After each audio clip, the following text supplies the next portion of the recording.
L'antenne régionale de la COSYDEP et le lycée Périssac ont organisé un grand débat public axé sur la protection des élèves et des établissements en situation d'urgence.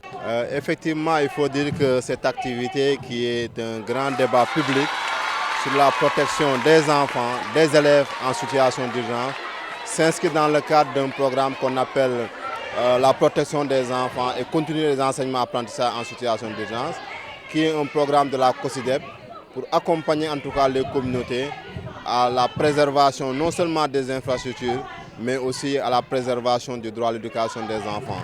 Il y a récemment aussi à Ziguinchor, avec le conflit, en tout cas pour ne pas dire les événements politico-judiciaires qui ont eu à perturber le système éducatif, beaucoup d'écoles ont été saccagées, les cours ont été arrêtés et ces enfants ont perdu plus de 3 mois.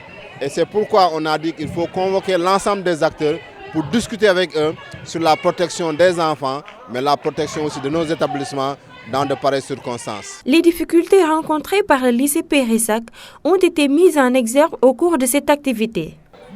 Compte tenu des événements que nous avons vécus et leurs conséquences, plongeant l'établissement dans une situation assez délicate.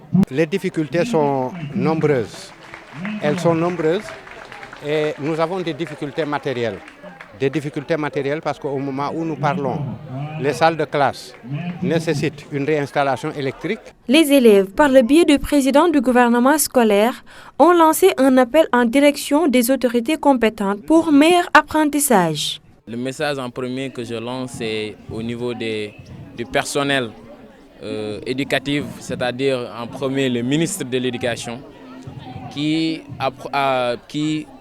on peut se baser sur lui pour lui mettre pour lui demander de l'aide en premier lieu et lui demander s'il peut nous aider au niveau de la région de Ziguinchor et en deuxième lieu l'EA ou bien l'IEF, bien des autorités de l'international ou bien de l'international, des ministres, des personnes qui peuvent nous aider seulement pour que notre lycée soit dans de très bonnes conditions. Pour les années passées, pour se battre contre la justice, il y a eu beaucoup de dégâts dans cette école. Non seulement l'école n'avait pas beaucoup de progression ou bien beaucoup de matériel dans cette école, mais ils ont pu gâter l'école. A rappeler qu'en juin 2023, à la suite des tensions juridico-socio-politiques, la situation scolaire a enregistré des perturbations impactant le déroulement normal des cours, mais aussi des actes de vandalisme dans plusieurs établissements de l'académie de Ziguinchor ont été notés à cette occasion.